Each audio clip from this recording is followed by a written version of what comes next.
Okay, so due to the huge success of the video showing the RUS EFI ECU, I want to talk a little bit about how to actually choose an ECU, because there were a lot of people asking me, what should I choose? What should I use for my build? Is a RUS EFI a good choice? Would I be able to use a Speeduino even? Well, first of all, if you already have a tuner or somebody that tunes your car, ask about their opinion, because the tuner might have a preference on what they want to tune on, or what they prefer in terms of software or in terms of features. Or for example, if you have specific add-ons that you want to use and that ECU doesn't support that, that is also something you might want to consider.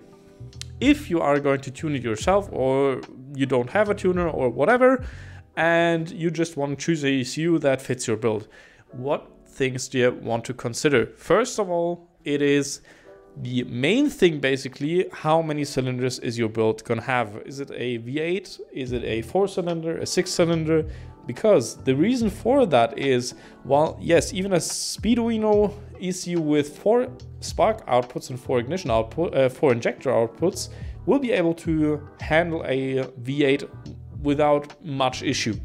Though it can only handle that in paired ignition or paired injection mode. So wasted spark or paired injection. That means that one output is going to fire 2 cylinders at the same time, which is suboptimal for idle and also power. If you want to run sequential injection and sequential ignition, you will need an ECU with 6 individual outputs on a 6-cylinder, or you need 8 individual outputs for a V8 in that case. With those ECUs, then you could also run double that amount of cylinders, so a V12 and V16 even, or W16 would be possible. So this is kind of the first thing you want to look out for. How many outputs does your ECU support? How many does it have? The next thing is how many additional outputs that are not used for spark and injection do you need? Like, how many sensors do you actually need? Do you need multiple sensors for oil pressure, fuel pressure, oil temperature? Do you maybe even need fuel temperature? Do you want EGT? Do you need maybe water temperature inlet and outlet? Do you need air intake temperature and separate manifold air temperature? Those are also all things you gotta consider, because a Speeduino ECU, for example, has only a limited feature set of inputs that you can use for sensors, for example. Yes, you can expand that with CAN bus information, but that's a whole different story. For beginners, that's kind of complicated to get into and requires a lot more expertise in the firmware department or in the tuning side. So a lot of ECUs that are on the higher end support at least a few more inputs for sensors than, for example, the basics like Speeduino does. Then there's the question, what kind of throttle do you want to use? Do you want to use a drive-by-wire throttle? Because then you need to see if your ECU can actually handle that, because not all ECUs have a control module that can use drive-by-wire throttle. For example, the Speeduinos for 4 cylinders like CFOX, for example, they aren't able to do that, but a drop-bear V2 will be able to handle that, because it has a integrated circuit for drive-by-wire control. Also, on that note, if you have a V8 engine, for example, and you want to use multiple drive-by-wire throttle bodies, then also you will need an ECU that has the ability to control 2 drive-by-wire throttle bodies. While yes, you could link 2 together with one output, I'm not exactly sure how reliable that is. And using 2 is the much better option, or 2 outputs for 2 drive-by-wire throttle bodies separately. Then there is onboard features, like for example a onboard wideband controller. RUS EFI, for example, has one, so does ECU Master, so ECU Master EMU Classic or EMU Black, and so do a lot of other more expensive ECUs. But most Speeduino ECUs, they do not have one out of the box. You can add one, the tiny wideband, but in my experience, they aren't that great and are often prone to failure or problems. So I wouldn't really recommend that.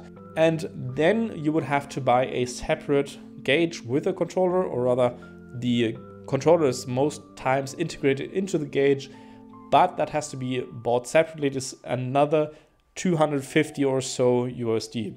And that's on a Speeduino, for example, more than the ECU itself. On a ECU that has a controller already in it, you only need the sensor, and Bosch LSU 4.9 or 4.2, depending on what it needs or what the internal controller can read, and you save about 150 USD. The last thing is, what other features, what expansions do you have or do you want to use? And does that manufacturer actually offer? For example, there's some unique stuff like Fuel Tech, who have their ECU built in a display. So you don't even need a separate display like you would, for example, in a Haltech ECU if you wanted to use a digital dash. While yes, you can use most of the ECUs in a stock gauge cluster application, there are some, especially in swaps, where you would have to get that working with some tricks and workarounds, so that's not always ideal, and in those cases you may need a digital dash. And for example, on a Fuel Tech you already have that integrated, whereas in an ECU Master or Haltech or whatever, that is quite a hefty plus or hefty premium you'd have to spend extra on. Then again, the expansion, that is a huge part as well, like switch panels, separate controllers, power control modules, so PDMs that use basically or are basically used as a fuse box that's used digitally and can be managed much easier than a normal fuse box where you will pull out fuses or relays. That can be handled by PDM all on itself.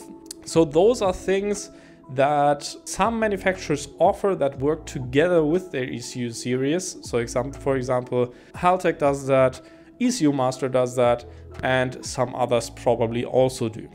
And then there's also some other things like special stuff, direct injection, which is now coming more into the mainstream of standalone ECUs, but that's not really the point here. But if you need that, obviously you have to consider switching or going for a manufacturer that supports that, because that's especially difficult to implement. That's it for choosing the ECU. It's really not that difficult. The last thing is probably the preference, how well you like the software, because that's obviously going to be different. Tuner Studio is going to look way different to, for example, the ECU Master software. I personally prefer Tuner Studio, but everybody likes it their own way. You can try most of the software for free, even without an ECU, and click around, just look for whatever options, look at how it's laid out, what suits you best, and then you can maybe easier decide on what to choose for your next build. Let me know in the comments below if I forgot something to look out for that may be important for other people. And otherwise, that's it from me. I wish you a nice day and goodbye.